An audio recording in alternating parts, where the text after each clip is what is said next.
ಮದುವೆ ವಿಷಯ ಡಿಸ್ಕಷನ್ ಆಯ್ತಾ ಅಂತ. ಇಷ್ಟು ಬೇಗನಾ?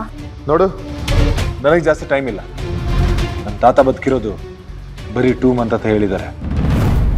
ನನಗೆ ಆದಷ್ಟು ಬೇಗ ಮದುವೆ ಆಗ್ಬೇಕಷ್ಟೇ. ನೋಡಿ, ನಂಗೆ ಸ್ವಲ್ಪ ಟೈಮ್ ಕೊಡಿ. ಇಂಥ ವಿಷಯನ ಆಸ್ಪತ್ರೆಯಲ್ಲಿ ಮಾತಾಡೋದು ಸರಿಯಲ್ಲ. ನೋಡು, ಅದೆಲ್ಲ ಆಗಲ್ಲ. ಆದಷ್ಟು ಬೇಗ ಮಾತಾಡು. ನನ್ನ ತಂಗಿ ಡಿಸ್ಚಾರ್ಜ್ ಆಗಿದ್ದ ಕೂಡಲೇ ಮನೆಗೆ ಹೋಗಿ ಮಾತಾಡ್ತೀನಿ, ಪ್ಲೀಸ್. ನೋಡು, ನೀನು ಮದುವೆ ಆಗ್ತೀನಿ ಅಂತ ಹೇಳಿರೋದಕ್ಕೆ ನಾನು ಹೆಲ್ಪ್ ಮಾಡಿರೋದು. ನೀನು ಲೇಟ್ ಮಾಡಿದ್ರೆ ಸರಿ ಇರಲ್ಲ. ಆದಷ್ಟು ಬೇಗ ಮಾತಾಡು. ಮನೆಗೆ ಹೋಗಿದ ತಕ್ಷಣ ಖಂಡಿತವಾಗ್ಲೂ ಮಾತಾಡ್ತೀನಿ. ನಾನು ನಿಮಗೆ ಕೊಟ್ಟಿರೋ ಮಾತನ್ನ ಉಳಿಸ್ಕೋತೀನಿ. ಉಳಿಸ್ಕೊಳ್ಳೇಬೇಕು, ಇಲ್ಲ ಅಂದ್ರೆ ನಾನು ಸುಮ್ಮನಿರಲ್ಲ. ವಸುದೇವ ಕುಟುಂಬ